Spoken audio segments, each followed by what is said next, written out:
பிஸ்மில்லாஹிர் ரஹ்மானிர் ரஹீம். பதிப்புரை. சொல்லுக்கும் சாதனைக்கும் வெகு தூரம் என்பார்கள். ஆனால் இங்கே நாம் பார்க்கவிருக்கின்ற சொல், உரை அப்படியானதல்ல. அது ஒரு சாதனையாகவே இருக்கிறது. எத்தனையோ உரைகள் நூலாசிரியரால் நிகழ்த்தப்பட்டுள்ளன. அத்தனையும் சிறப்புடையவை. நீங்கள் இப்போது படிக்கப் போவதும் அவற்றைப் போலவே அத்துணை சிறப்புடையது. மௌலானா சையீத் அபுல் அலா மௌதூதி ரஹ்மத்துல்லாஹி அலைஹி அவர்கள் 1941ஆம் ஆண்டு பிப்ரவரி 23ஆம் தேதி பெஷாவர் இஸ்லாமிய கல்லூரியின் இஸ்லாமிய மஜ்லிஸ் அரங்கில் இஸ்லாமும் அஞ்ஞானமும் என்ற கருப்பொருளில் நிகழ்த்திய உரையின் தமிழாக்கமே இருளும் ஒளியும் என்ற தலைப்பின் கீழ் இப்போது வெளிவருகிறது. எல்லா புகழும் இறைவனுக்கே. அல்ஹம்துலில்லாஹ். இந்நூலில் அஞ்ஞானச் சித்தாந்தங்களை ஏற்பதால் உருவாகும் நடைமுறைகளுக்கும் அறிவார்ந்த சித்தாந்தமான இறைவனின் சத்திய நெறி இஸ்லாமை ஏற்பதால் உருவாகும் நடைமுறைகளுக்கும் இடையிலான வேறுபாடுகள், சாதக பாதகங்கள் தர்க்க ரீதியாக விளக்கப்படுகின்றன. இருளை மனிதன் எப்போதுமே வெறுத்து வந்திருக்கிறான் மட்டுமல்ல, அதிலிருந்து விடுபட்டு ஒளியின் பக்கம் செல்லவே அவனது உள்ளம் விரும்புகிறது. இது போன்ற அஞ்ஞான இருட்திரையை கழித்து மெஞ்ஞான ஒளியின் பக்கம் அவன் செல்ல வேண்டியவனாக இருக்கிறான். இருளையே ஒளியென எண்ணி தன்னை தானே ஏமாற்றிக் கொண்டிருக்கும் மனிதன் அந்த மயக்கத்திலிருந்து தெளிவு பெற்று எழ வேண்டியவனாயிருக்கிறான். அதற்கான வழித்துணை குறிப்புகள் இந்நூலில் விரிவிக்கப்படுவதை நீங்கள் காணலாம். இந்நூலை எடுத்தோம், படித்தோம், முடித்தோம் என்று நின்று விடாமல் உண்மையான ஒளி எது என்பதை உணர்ந்து அதன் அடிப்படையில் நமது வாழ்க்கை நடைமுறைகளை அமைத்து கொள்ள முயல்வோம் இன்ஷா அல்லாஹ். அதற்கு வல்ல இறைவன் அல்லாஹ் துணை நிற்கட்டும்.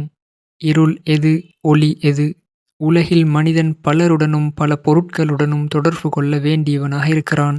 அவற்றின் இயல்புகள், தன்மைகள் என்னென்ன என்பதை பற்றியதான ஒரு கருத்தை ஏற்படுத்தி கொள்கிறான். அடுத்து தனக்கும் அவற்றுக்கும் இடையிலுள்ள பரஸ்பர உறவும் தொடர்பும் எந்த வகையானது என்பதை பற்றி தெளிவான ஒரு முடிவுக்கும் வருகிறான். இவ்வாறான ஒரு முடிவுக்கு வராத வரை மனிதன் அவற்றுடன் எந்தவித உறவும் வைத்து கொள்ள மாட்டான். அக்கருத்து சரியானதாக இருக்கலாம் அல்லது தவறானதாக இருக்கலாம். அது ஒரு பெரிய பிரச்சனை இல்லை. ஆனால் எப்படியானாலும் அவை பற்றிய ஒரு கருத்தை அவசியம் அவன் ஏற்படுத்தி கொள்ள வேண்டும். அவ்வாறு ஏற்படுத்தாத வரையில் அவற்றுடன் எவ்வித நடைமுறையை கைப்பிடிக்க வேண்டும், எவ்வாறு அவற்றை பயன்படுத்த வேண்டும் என்பது பற்றிய ஒரு முடிவுக்கு அவனால் வர இயலாது. இது நமது அன்றாட வாழ்வில் நாம் பெறும் அனுபவமாகும். நீங்கள் ஒருவரை சந்திக்கிறீர்கள். அவர் யார், எப்படிப்பட்டவர், என்ன தகுதியுள்ளவர், எந்த மாதிரியான பண்புகள் கொண்டவர், அவருக்கும் உங்களுக்கும் இடையிலுள்ள உறவு முறை என்ன என்பதை பற்றி அறிய வேண்டிய அவசியம் ஏற்படுகிறது. இவற்றை எல்லாம் அறியாமல் அவருடன் எவ்வாறு நடப்பது என்பதை பற்றி உங்களால் முடிவு செய்ய முடியாது. நீங்கள் அவை பற்றி அறிந்திராவிட்டால் சூழல் சான்றுகளை அடிப்படையாக கொண்ட ஊகங்களை வைத்து ஒரு கருத்தை உருவாக்க வேண்டிய கட்டாயத்துக்கு தள்ளப்படுவீர்கள். பின்னர் அந்த கருத்திற்கேற்ப அவற்றுடன் உங்கள் செயல்பாடுகளை அமைத்து கொள்ள முயல்வீர்கள், இல்லையா? இதேபோல சில பொருட்களை நீங்கள் உண்ணுகிறீர்கள். அவை உங்கள் உணவு தேவையை நிறைவு செய்யக்கூடியவை என்ற கருத்து அறிவின் அடிப்படையிலோ ஊகத்தின் அடிப்படையிலோ உங்களுக்கு ஏற்பட்டதால் தான் நீங்கள் உண்ணுகிறீர்கள். இதேபோல நீங்கள் சிலவற்றை தள்ளுகிறீர்கள், கொல்லுகிறீர்கள், சிலரை மதிக்கிறீர்கள், சிலரை அலட்சியப்படுத்துகிறீர்கள், சிலரை கண்டு அஞ்சுகிறீர்கள், வேறு சிலரின் மீது அன்பாயிருக்கிறீர்கள். அவற்றுடனும் அவர்களுடனும் நீங்கள் ஏன் இவ்வாறான பல்வேறு நிலைப்பாட்டை மேற்கொள்கிறீர்கள்? அவர்களின் இயல்புகள், தன்மைகள் போன்றவற்றை பற்றி உங்கள் ஆழ் மனதில் ஏற்படுத்தி கொண்ட கருத்தின் அடிப்படையிலேயே மேற்கண்ட பலவிதமான செயல்முறைகளை கடைபிடிக்கிறீர்கள். அவற்றை குறித்து நீங்கள் கொண்டுள்ள கருத்து சரியானதாக இருந்தால் உங்கள் நடைமுறை சரியானதாகவும், அந்த கருத்து தவறானதாக இருந்தால் உங்கள் நடைமுறை தவறானதாக அமைகிறது. நீங்கள் கொண்ட கருத்து சரியானதாகவோ தவறானதாகவோ அமைவது அந்த கருத்தை நீங்கள் அறிவு ரீதியாக ஏற்படுத்தி கொண்டீர்களா, ஊகம் மற்றும் அனுமானத்தால் உருவாக்கி கொண்டீர்களா, அல்லது வெறும் புலனுணர்வின் அடிப்படையிலா என்பதை பொறுத்தே அமைகிறது. ஓர் உதாரண வழியாக இதை விளங்க முயற்சிப்போம். ஓரிடத்தில் நெருப்பு கிடக்கிறது. அதை ஒரு குழந்தை பார்க்கிறது. தனது வெறும் புலன் அறிவால் அதை ஒரு விளையாட்டுப் பொருளாக கருதுகிறது. இதனடிப்படையில் அக்குழந்தை எத்தகைய செயல்பாட்டை மேற்கொள்கிறது? நெருப்பு தன்னை சுட்டுவிடும் என்பதை உணராமல் குழந்தை அந்நெருப்பை எடுப்பதற்காக தனது கையை நீட்டிவிடுகிறது. இன்னொரு மனிதனும் அதே நெருப்பை காண்கிறான். தனது அனுமானம் மற்றும் ஊகத்தால் அதை ஒரு கடவுள் என்றோ கடவுளின் அவதாரம் என்றோ எண்ணுகிறான். அதன் அடிப்படையில் அவனது நடைமுறைச் செயல்பாடுகள் எப்படி அமைகிறது? பக்தியுடன் அந்நெருப்பின் முன் தனது சிரத்தை தாழ்த்துகிறான். அதற்கு பூஜை புனஸ்காரம் செய்கிறான். இதுவே அதனுடன் நடந்து கொள்ள வேண்டிய சரியான யதார்த்தமான நடைமுறை என்று தீர்மானிக்கிறான். மூன்றாவது ஒரு மனிதனும் அதே நெருப்பை காண்கிறான். அதன் யதார்த்தமான இயல்பு மற்றும் குணத்தை பற்றி ஆய்வு செய்கிறான். அறிவு ஆராய்ச்சியின் அடிப்படையில் அது சமைக்க, எரிக்க அல்லது சூடேற்ற உதவும் ஒரு பொருள் என்பதை உணர்கிறான். தனக்கும் அதற்குமான தொடர்பு ஒரு முதலாளிக்கும் பணியாளனுக்குமானதே என்று கருதுகிறான். இந்த கருத்தின் அடிப்படையில் அந்நெருப்பை ஒரு விளையாட்டு சாமானாகவோ வழிபாட்டுக்குரிய கடவுளாகவோ ஆக்காமல் தேவைக்கேற்ப அதை சமைக்க, எரிக்க, சூடேற்ற பயன்படுத்துகிறான். சிந்தனை படைத்தோரே, இந்த 3 நடைமுறைகளில் எது அறிவார்ந்த நடைமுறையாக இருக்க முடியும் என்று சிந்தியுங்கள். 3இல் முந்தைய 2ம் உறுதியாக ஜாஹிலியத் என்ற அறியாமை நடவடிக்கைகளே. ஏனெனில் நெருப்பு வெறும் ஒரு விளையாட்டு சாதனம் என்பது நெருப்புச் சுடும் என்ற நடைமுறை அனுபவத்தால் பொய் என நிரூபணமாகிவிடும். நெருப்பே கடவுள் என்பதும் கடவுளின் வெளிப்பாடு என்பதும் அறிவுபூர்வமான ஆதாரங்களை கொண்ட ஒன்றல்ல, ஊகங்கள் மற்றும் அனுமானங்களால் ஆனது. இவற்றுக்கு நேர்மாற்றமாக நெருப்பை தனக்கு சாதகமாக பயன்படுத்தும் 3வது நபரின் நடைமுறையே அறிவுபூர்வமானது, ஆதாரபூர்வமானது. ஏனெனில் நெருப்பு தொடர்பான அவரின் கருத்து அறிவை அடிப்படையாக கொண்டது. ஆக முதல் அத்தியாயத்தில் இருள் எது, ஒளி எது என்பது சிறிதளவு இலைமறை காயாய் விளங்கியிருக்கும் என்று நம்புகிறேன். விடை தெரியா கேள்விகளும் விடை தேடும் மனிதர்களும். மேற்சொன்னவற்றை நினைவில் பதித்து கொண்டு தனித்தனி கூறுகள் மீது செலுத்திய கவனத்தை இப்பொழுது முழு பிரபஞ்சத்தின் மீது செலுத்துங்கள். மனிதர்கள் தான் இவ்வுலகில் இருப்பதை உணர்கிறான். தனக்கென ஓர் உடல் உள்ளது. அதில் பல்வேறு ஆற்றல்கள் உள்ளன. அவன் முன்னே வான் மற்றும் பூலோகப் பெருவெளி விரிந்தும் பரந்தும் கிடக்கிறது. அவற்றில் எண்ணற்ற எல்லையற்ற பொருட்கள் இருக்கின்றன. அவற்றை பயன்படுத்தும் ஆற்றலும் அவனிடம் உள்ளது. இதெல்லாம் அவனைச் சுற்றிலும் ஏராளமான மனிதர்கள், மிருகங்கள், தாவரங்கள், உலோகங்கள் உள்ளன. அவை அனைத்துடனும் அவனுடைய வாழ்வு ஏதாவதொரு வகையில் தொடர்புடையதாக உள்ளது. இந்த பின்னணியில் பார்க்கும்போது சில கேள்விகள் எழுகின்றன. அக்கேள்விகளும் அதற்கான பதில்களும் மனித வாழ்வின் அடிப்படை கேள்விகளாகவும் பிரச்சினைகளை தீர்க்கும் தீர்வுகளாகவும் உள்ளன. இக்கேள்விகளுக்கு தீர்க்கமான பதில்கள் கிடைக்காமல் எந்த ஒரு சமூக மற்றும் வாழ்வமைப்புக்கும் வேண்டிய நடைமுறை விதிகளை உருவாக்கிவிட முடியாது. அந்த வகையில் நிறைய கேள்விகள் உண்டு. விளக்கத்துக்காக 4 கேள்விகள். ஒவ்வொரு கேள்விக்குள்ளும் பல கேள்விகள் தொக்கி நிற்கும். இதோ அந்த 4 கேள்விகள். நான் யார்? எனது உடலும் உயிரும் யாருக்கு சொந்தம்?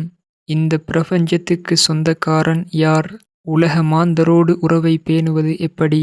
இப்படி ஒவ்வொன்றையும் சிறிது விரிவாக பார்ப்போம் வாருங்கள். கேள்வி 1. நான் யார்? நான் யார்? எத்தகைய இயல்புடையவன்? பொறுப்புடையவனா, பொறுப்பற்றவனா? சுய அதிகாரம் உள்ளவனா, பிறர் ஆதிக்கத்துக்கு உட்பட்டவனா? உட்பட்டவன் என்றால் யாருடைய ஆதிக்கத்துக்கு உட்பட்டவன்? நான் யாருக்காவது பதில் கூற வேண்டியவன் என்றால் அது யாருக்கு முன்? எனது இவ்வுலக வாழ்வுக்கான இறுதி விளைவு உண்டா, இல்லையா? உண்டென்றால் அது என்ன? இந்த கேள்விகளுக்கு விடைகள் தெரியாமல் நாம் நமது வாழ்க்கைக்கு ஏதேனும் ஒரு வழி வகுத்து கொள்ள முடியுமா? நீங்களே கூறுங்கள். கேள்வி 2. என் உடலும் உயிரும் யாருக்குச் சொந்தம்? எனது உடலும் உயிரும் அவற்றின் ஆற்றல்களும் எனக்கு சொந்தமானவையா, இல்லையா? எனக்குத்தான் சொந்தமானதென்றால் அவற்றை ஏன் இறப்பிலிருந்தும் அழிவிலிருந்தும் என்னால் பாதுகாக்க இயலவில்லை? உடலையும் அதன் ஆற்றலையும் பயன்படுத்தும் விதிகளை நானே நிர்ணயித்துக் கொள்வதா, அல்லது இன்னொருவர் நிர்ணயிக்க வேண்டுமா? இந்த கேள்விகளுக்கு விடைகள் தெரியாமல் எனது ஆற்றல்களை எவ்வாறு பயன்படுத்துவது என்பது பற்றி என்னால் ஒரு தீர்மானத்துக்கு வர முடியுமா? நீங்களே கூறுங்கள். கேள்வி எண் 3. இந்த பிரபஞ்சத்துக்கு சொந்தக்காரன் யார்? நாம் வாழும் இந்த உலகம், நம்மைச் சுற்றியுள்ள சகல பொருட்களுக்கான உரிமையாளன் நாமா அல்லது வேறு ஒருவனா? அந்தப் பொருள்கள் மீது நமக்கு முழு அளவில் அதிகாரம் உள்ளதா அல்லது வரைமுறைக்குட்பட்ட அதிகாரம்தானா? வரைமுறைக்குட்பட்ட அதிகாரம்தான் என்றால் அந்த வரைமுறையை ஏற்படுத்துபவன் யார்? மேற்கண்ட இந்த கேள்விகளுக்கு விடை தெரியாமல் உலகப் பொருட்களுடனான தொடர்பு மற்றும் நடைமுறையை நாம் எவ்வாறு மேற்கொள்ள முடியும்? நீங்களே கூறுங்கள். கேள்வி எண் 4. உலக மாந்தரோடு உறவை பேணுவது எப்படி?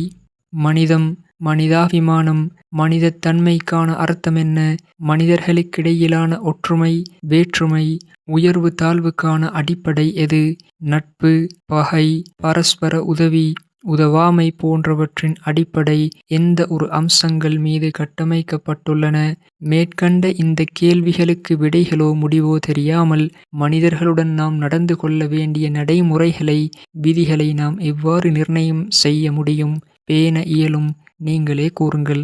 மேலே நாம் கண்ட அனைத்தையும் பற்றிய முழுமையான ஏதாவது ஒரு கருத்தியலை உருவாக்கிக் கொள்ளாமல் பொதுவாக எந்த ஒரு நடைமுறை ஒழுங்கையும் நாம் கடைபிடிக்க இயலுமா? இயலாது. இயலவே இயலாது என்றே நான் முன்பே விளக்கியுள்ளவற்றை அடிப்படையாகக் கொண்டு உறுதியாக கூறிடலாம். யதார்த்தத்தில் உலகில் வாழும் எந்த ஒரு மனிதனும் இக்கேள்விகள் குறித்து அறிந்தோ அறியாமலோ ஏதாவதொரு கருத்தை அவசியம் கொண்டாக வேண்டும். இல்லையேல் அவன் ஓர் அடியையும் உலகில் எடுத்து வைக்க முடியாது என்பது வெள்ளிடை மலை.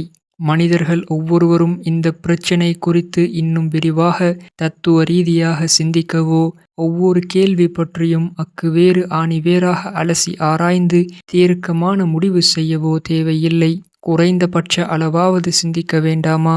ஆனால் அதிகம் இது பற்றி மனிதர்கள் அலட்டிக்கொள்வதில்லை. இன்னும் சொல்லப்போனால் பெரும்பாலான மனிதர்களின் உள்ளத்தில் இந்த கேள்விகள் குறித்த தெளிவான வடிவமே இருப்பதில்லை. அதோடு ஏதாவது ஒரு கருத்தியலை உருவாக்க வேண்டும் என்று மனதார சிந்திப்பதும் இல்லை என்றுதான் கூற வேண்டும். அவ்வாறு சிந்திக்காத நிலையிலும் மனிதன் இக்கேள்விகள் குறித்து ஓர் உடன்பாடான அல்லது எதிர்மறையான கருத்துக்கு இயல்பாகவே தள்ளப்பட்டு விடுகிறான். பின்னர் என்ன நடக்கிறது? வாழ்க்கையில் அவன் மேற்கொள்ளும் எந்த ஒரு நடைமுறை செயலும் இயல்பாகவே அந்த கருத்துக்கு ஏற்ப இசைவாகவே முற்றிலும் அமைந்து விடுகிறது. மேலே நாம் விவாதித்தவை தனி மனிதனை பொறுத்து எவ்வாறு சரியானதோ அவ்வாறே சமூக அமைப்புக்கும் பொருந்திப் போகக்கூடியதே. இங்கே இன்னொரு செய்தியும் கவனத்தில் கொள்ளப்பட வேண்டும். மேற்கண்ட கேள்விகளுக்கு அளிக்கப்படக்கூடிய பதில்களுக்கேற்ப அந்த சமூக அமைப்பில் மானுட ஒழுக்க கண்ணோட்டமும் உருவாகும். பின்னர் அதற்கேற்றவாறே வாழ்வின் அனைத்து துறைகளும் உருப்பெறும். மொத்தத்தில் இக்கேள்விகளுக்கு வழங்கப்படும் விடைகளுக்கு இணக்கமாகவே சமூக அமைப்பின் முழு வடிவமும் அமையும். இதில் இருவித கருத்துக்களுக்கு இடமில்லை. தனி மனிதனின் நடத்தையை கவனியுங்கள், ஒரு சமூக அமைப்பை கவனியுங்கள். இரண்டிலுமே மேற்கண்ட கேள்விகள் குறித்து அவர்கள் கொண்டுள்ள பதில்களுக்கேற்பவே அவர்களின் நடைமுறை ஒழுங்கு அமைந்திருப்பதை நாம் காணலாம்.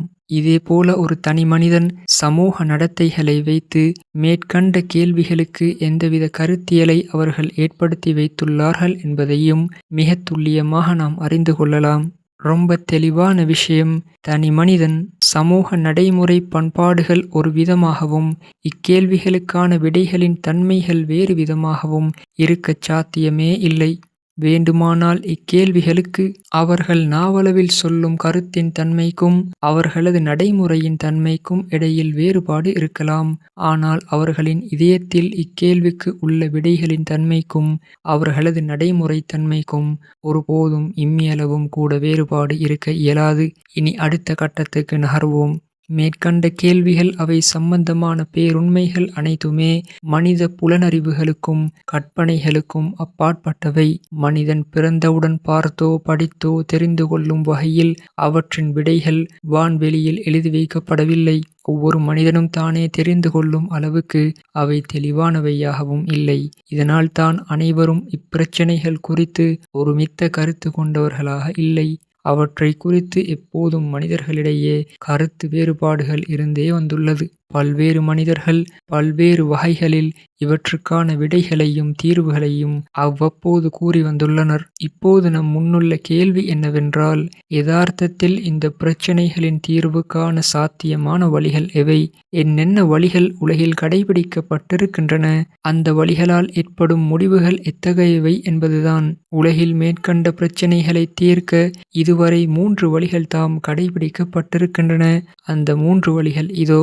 முதலாவது வழி, மனிதன் தனது புலன் உணர்வுகளை பயன்படுத்தி அவை என்ன கூறுகின்றனவோ அதன் அடிப்படையில் பிரபஞ்சம் குறித்து ஒரு கருத்தியலை உருவாக்கிக் கொள்வது.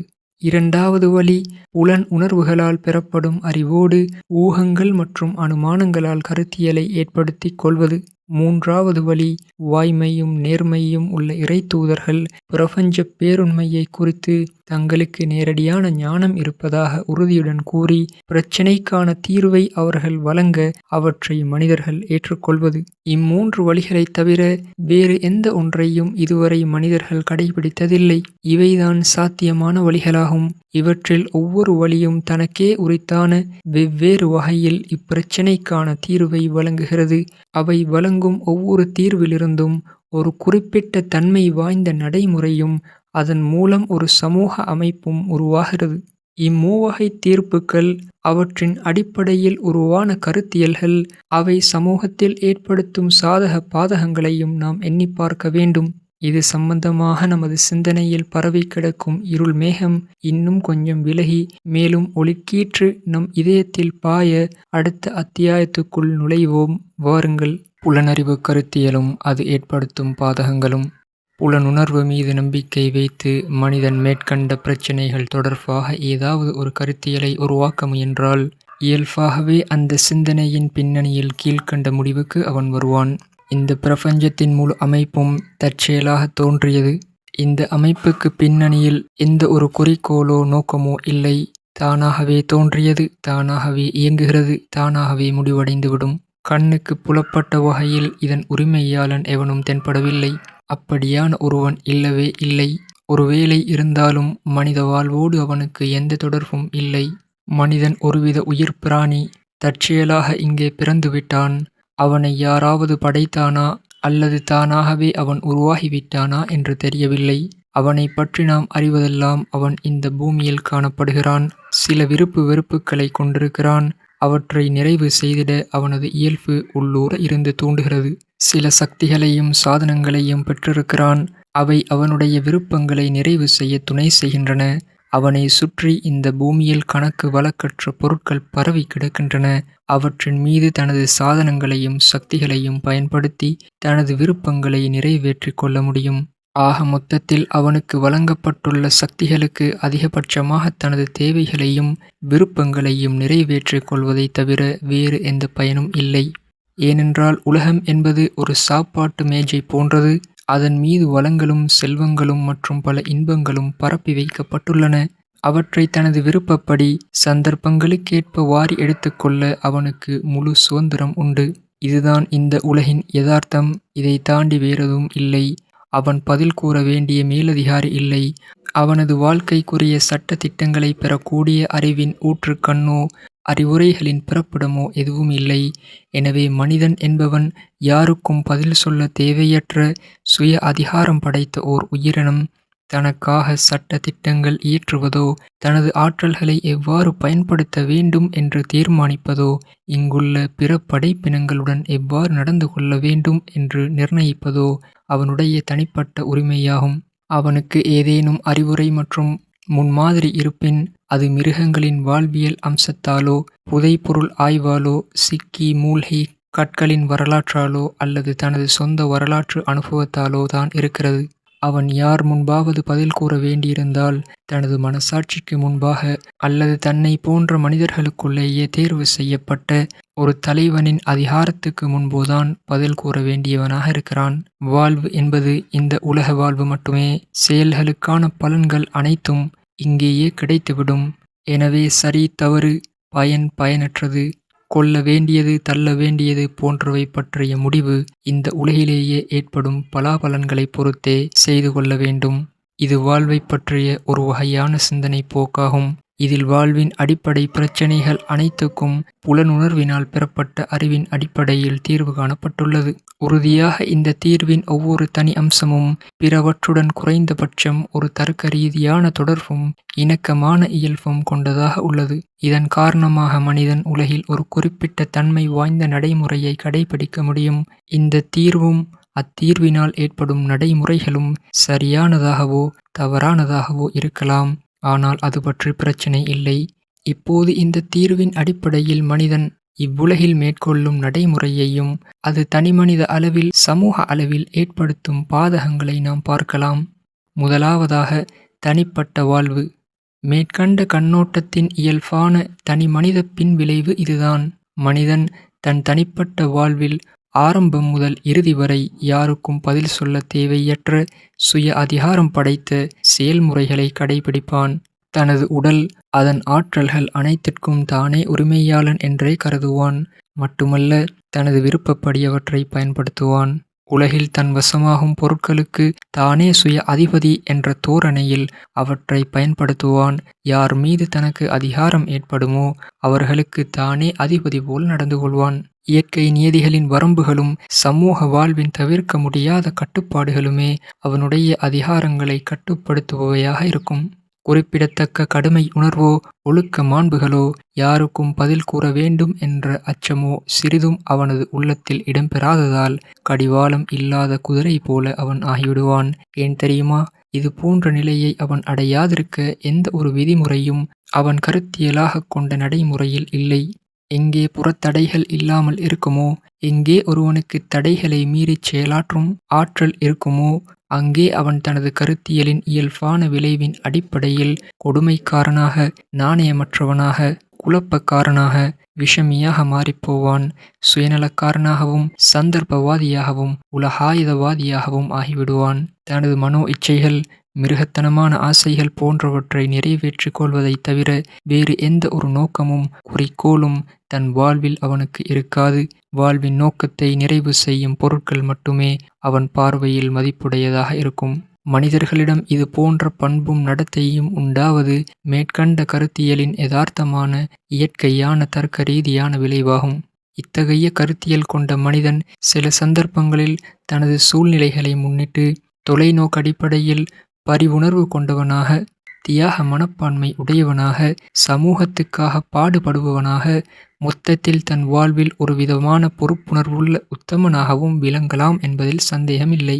ஆனால் நாம் அவனுடைய உள்ளார்ந்த நடத்தைகளை சற்று ஆய்வு செய்தால் யதார்த்தத்தில் அது அவனுடைய சுயநலத்தின் விரிவான செயல்களே என்பதை அறிந்து கொள்ளலாம். அதாவது, விளங்கும் வகையில் சொல்வதானால், அவன் தனது நாடு, தனது சமூகம் போன்றவற்றின் நலனில் தனது நலனை சிந்திக்கிறான். இதன் காரணமாக இத்தகைய மனிதன் ஒரு தேசியவாதியாக வேண்டுமானால் ஆகலாம்.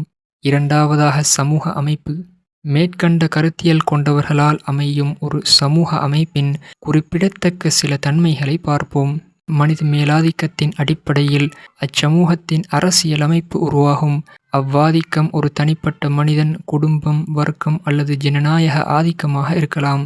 அதிகபட்சமாக ஒரு கொமன்வெல்த், பொதுநல அரசு அமைக்கும் கருத்தோட்டமே அந்த சமூக அமைப்பின் ஆக உயர்ந்த கருத்தோட்டமாக இருக்க முடியும்.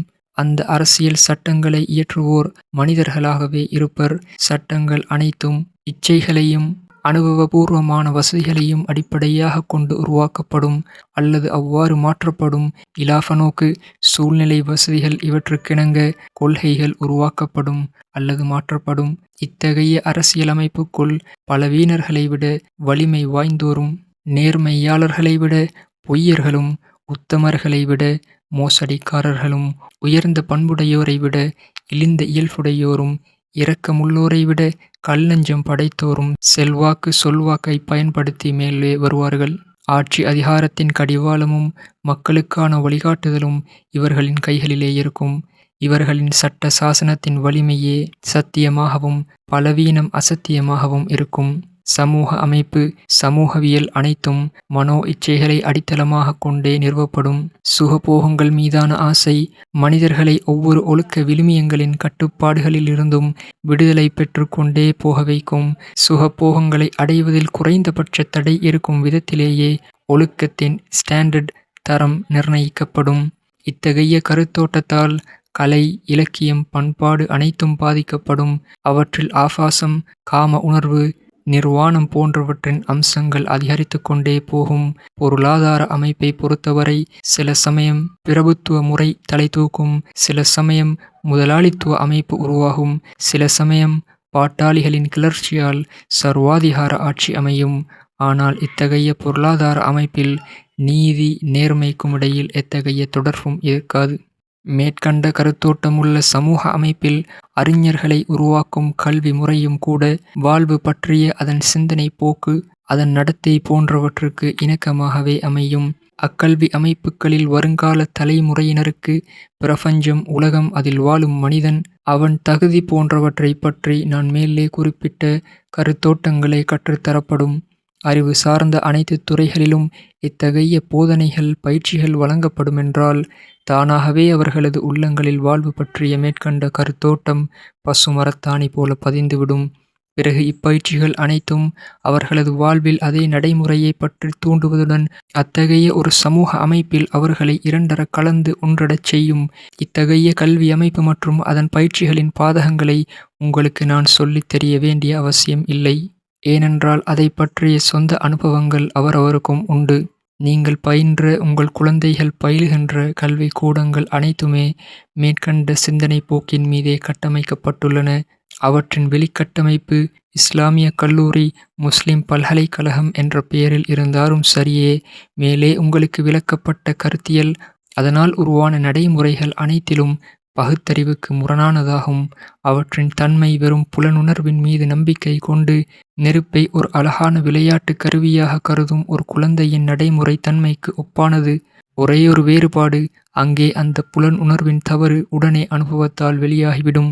விளையாட்டு கருவி என எண்ணி கையை நீட்டும் போது உடனே அந்த நெருப்பு நான் விளையாட்டு கருவியல்ல என்பதை உணர்த்திவிடும்.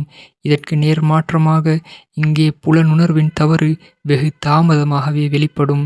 இன்னும் பலருக்கோ அது வெளிப்படுவதே இல்லை. ஏனென்றால் எந்த தீயில் அவர்கள் கையை வைக்கிறார்களோ அதன் சூடு குறைவாகவே உள்ளது. உடனே சுட்டு விடுவதில்லை. ஆனால் நூற்றாண்டு கணக்கில் சூடேற்றிக் கொண்டே இருக்கும். இருந்தாலும் யாராவது ஒருவர் அனுபவத்தால் பாடம் கற்றுக்கொள்ள தயார் என்றால் அன்றாட வாழ்வில் அந்த சிந்தனை போக்கால் மனிதர்களிடம் காணப்படும் நம்பிக்கை மோசடி, அதிகார வர்க்கத்தின் கொடுமை, நீதிபதிகளின் நேர்மையின்மை, பணக்காரர்களின் சுயநலப்போக்கு, பொதுமக்களின் ஒழுக்க வீழ்ச்சி போன்றவற்றால் உண்டாகும் கசப்பான அனுபவங்களிலிருந்து அது தவறானது என்பதை வெகு எளிதாக தெரிந்து கொள்ளலாம். இன்னும் பெரிய அளவில் சிந்தித்தால் இத்தகைய சிந்தனை போக்கால் ஏகாதிபத்தியம், குறுகிய தேசியவாதம், நில ஆக்கிரமிப்பு, யுத்தம், அராஜகம், பிற சமூகங்களை நசுக்குதல் போன்ற மோசமான கொள்கைகள் உருவெடுத்து மனித குலத்தை நாசப்படுத்துவதை நாம் உலகில் பரவலாக காணலாம்.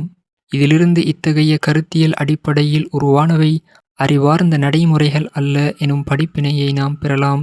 மட்டுமல்ல, மனிதன் தன்னை பற்றியும் இந்த பிரபஞ்சத்தின் அமைப்பு பற்றியும் எவ்வித கருத்தை ஏற்படுத்தி கொண்டு மேற்கண்ட நடைமுறையை பின்பற்றுகிறானோ அது யதார்த்தத்துக்கு இணக்கமானதாகவும் இல்லை.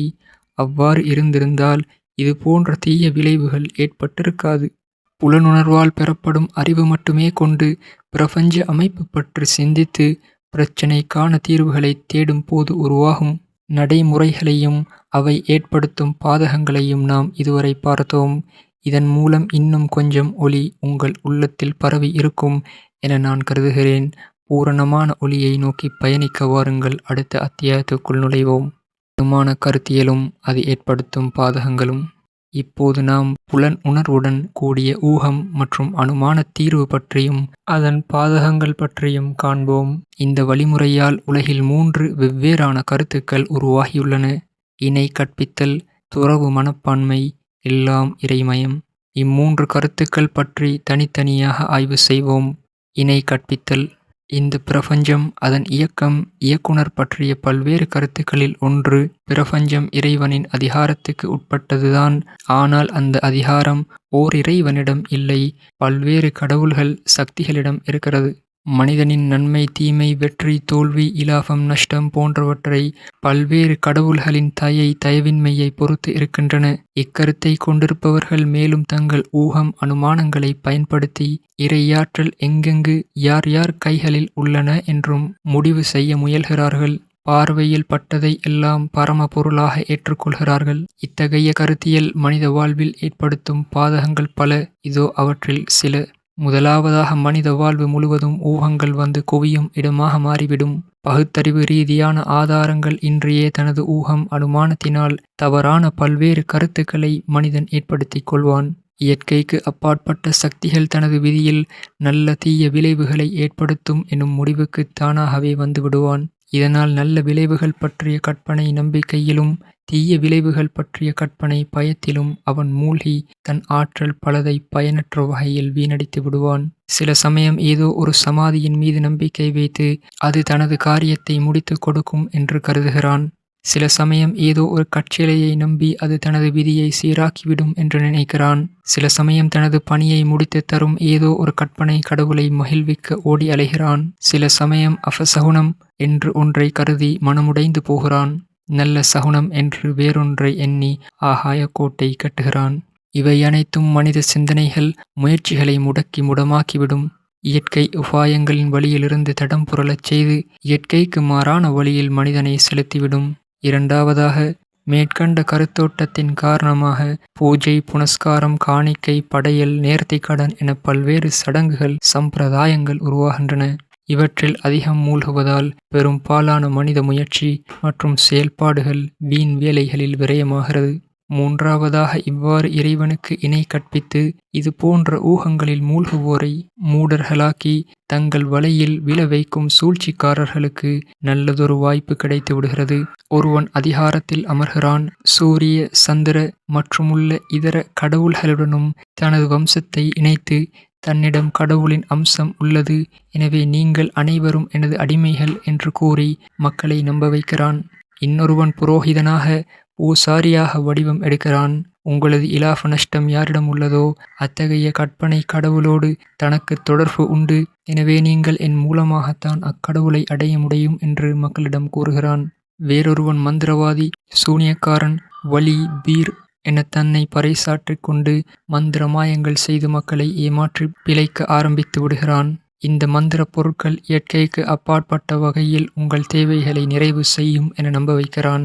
நாளடைவில் இந்த சூழ்ச்சிக்காரர்கள் வலிமை வாய்ந்த வாரிசுகளாக, பீடாதிபதிகளாக, மடாதிபதிகளாக வளர்ந்து விடுகின்றனர். அவர்களது செல்வாக்கும் சொல்வாக்கும் படிப்படியாக ஆள வேரூன்றி விடுகிறது. இறுதியில் இவ்வகை அரச பரம்பரையினர், மதகுருமார்கள், ஆன்மீக வழிகாட்டிகள் போன்றோரின் போலியான இறையம்சம் அனைத்து மக்களின் மீதும் ஆதிக்கம் கொள்ள ஆரம்பிக்கிறது. இந்த பொய்க்கடவுள்கள் மக்களை இழிவாக நடத்துவதோடு பால் தரும், சுமை சுமக்கும் கால்நடைகளாக மக்களை அவர்கள் பயன்படுத்தும் அளவுக்கு நிலைமை மோசமாகிவிடுகிறது. நான்காவதாக, இது போன்ற கருத்தோட்டத்தால் கலை, இலக்கியம், தத்துவம், கல்வி, அரசியல், சமூக அமைப்பு போன்றவற்றுக்கு சக்தி வாய்ந்த எந்த அடித்தளமும் இருக்காது. கற்பனை கடவுளிடமிருந்து மக்கள் பின்பற்றத்தக்க எந்தவோர் அறிவுரையும் கிடைக்காது. கடவுளுக்கும் மனிதனுக்கும் உள்ள தொடர்பு எந்த அளவுக்கு வரையறுக்கப்பட்டிருக்குமென்றால், மனிதன் கடவுளின் தயை மற்றும் உதவியை பெற சில வழிபாட்டுச் சடங்குகளை நிறைவேற்றினால் போதும். மீதமுள்ள வாழ்க்கை விவகாரங்களுக்கான சட்டதிட்டங்களை இயற்றுவதோ நடைமுறை ஒழுங்குகளை நிர்ணயிப்பதோ கடவுளின் பணி அல்ல, அது மனிதன் தாமே செய்து கொள்கின்ற வேலையாகிவிடுகிறது. ஆக இதற்கு முன் குறிப்பிட்ட புலன் உணர்வுகளால் ஒரு கருத்தியலை அமைத்து கொண்ட சமூக அமைப்பும், ஊகம் மற்றும் அனுமானத்தால் கருத்தியலை உருவாக்கி கொண்ட இறைவனுக்கு இணை கற்பிக்கும் சமூக அமைப்பும் ஒரே பாதையிலேயே பயணிக்கிறது. ஒழுக்கம், பண்பாடு, கல்வி, அரசியல், பொருளாதாரம், கலை, இலக்கியம் போன்றவற்றில் இரு பிரிவினரும் ஒரே மாதிரியானவர்களே. இறைவனுக்கு இணை கற்பிக்கும் நடைமுறைக்கும் எல்லாம் இயற்கையே என்ற அஞ்ஞான நடைமுறைக்கும் அடிப்படையில் எந்த ஒரு வித்தியாசமும் வேறுபாடும் இல்லை. துறவு மனப்பான்மை. புலனுணர்வோடு ஊகம் மற்றும் அனுமானங்களால் உருவாக்கும் இன்னொரு கருத்து என்னவென்றால், இந்த உலகமும் அதில் மனித உடல் நிலை பெற்றிருத்தலும் அது ஒரு வகையான சிறைச்சாலையாகும். மனித ஆன்மா தண்டனை பெற்ற ஒரு கைதியின் நிலையில் அந்த சிறைச்சாலையில் அடைபட்டிருக்கிறது. இன்பங்கள், இச்சைகள், இவற்றால் மனிதனுக்கு ஏற்படும் தேவைகள் அனைத்தும் உண்மையில் இந்த சிறையின் விலங்குகளாகும். மனிதன் எந்தளவுக்கு இந்த உலகோடும் அதில் உள்ள இன்பங்களோடும் தொடர்பு கொண்டிருப்பானோ அந்தளவுக்கு இவ்விலங்குகளோடு இறுகப் பிணைந்து போவான், மேலும் அதிக வேதனைக்கு உட்படுத்தப்படுவான். எனவே வாழ்வின் அனைத்து தொல்லைகளிலிருந்தும் தொடர்புகளை அரித்துக் கொள்வதைத் தவிர விமோசனத்துக்கு வேறு வழியில்லை. உடல் மற்றும் மன விருப்பங்களை நிறைவு செய்ய மறுத்துவிட வேண்டும். ஊன் உதிரத் தொடர்பால் உருவாகும் பற்று பாசத்தை முற்றிலும் இதயத்திலிருந்து அகற்றிவிட வேண்டும். பூத உடல், பரம வைரியான மனம் இவ்விரண்டையும் புலனடக்கம் மற்றும் அறமுயற்சிகளால் எந்தளவுக்கு கஷ்டங்களுக்கு உள்ளாக்க வேண்டும் என்றால் ஆன்மாவின் மீது அவற்றின் மேலாதிக்கம் நிலை பெற்றிடாத அளவு பார்த்து கொள்ள வேண்டும். இவ்வாறாக ஆன்மா மாசு மறுவற்று மென்மையாகி தூய்மை அடைந்திட வேண்டும். வெற்றி, ஈடேற்றம் என்ற முகட்டைத் தொடும் ஆற்றல் பெற்றிட வேண்டும். மேற்கண்ட இத்தகைய கருத்தியலால் நடைமுறையில் உருவாகும் குறிப்பிடத்தக்க பாதகங்கள் சிலவற்றை இப்போது பார்ப்போம் வாருங்கள். முதலாவதாக, மனித இயல்புகள் அனைத்தும் கூட்டு வாழ்க்கையிலிருந்து தனிமை வாழ்வின் பக்கமும் சமூக உறவிலிருந்து சமூக வெறுப்பின் பக்கமும் திரும்பிவிடும். உலகையும் அதன் இன்பங்களையும் நிராகரிக்கும் நிலைக்கு தள்ளப்படுவான். மட்டுமல்ல, கடமைகளை, பொறுப்புகளை நிறைவேற்ற மாட்டான். பொறுப்புகளிலிருந்து தப்பி ஓடுவான். உறவுகளோடு இணையாமை, பாசங்களை துண்டித்தல் போன்றவையே அவனது வாழ்வில் மேலோங்கி நிற்கும். அவனது ஒழுக்கவியல் பெரும்பாலும் எதிர்மறையானதாகவே ஆகிவிடும். இரண்டாவதாக, இந்த கருத்தின் விளைவாக நல்லவர்கள் உலக செயல்பாடுகளிலிருந்து முற்றிலும் விலகி தமது ஈடேற்றத்தின் கவலையில் மூழ்கி தனிமையை நாடிச் சென்று விடுவார்கள். அப்படியான ஒரு நிலையில் உலக விவகாரங்கள் அனைத்தும் சமூக விரோதிகளின் கைகளுக்கு சென்றுவிடும். அதற்குப் பிறகு என்ன நடக்கும் என்பது சொல்லித் தெரிய வேண்டியதில்லை.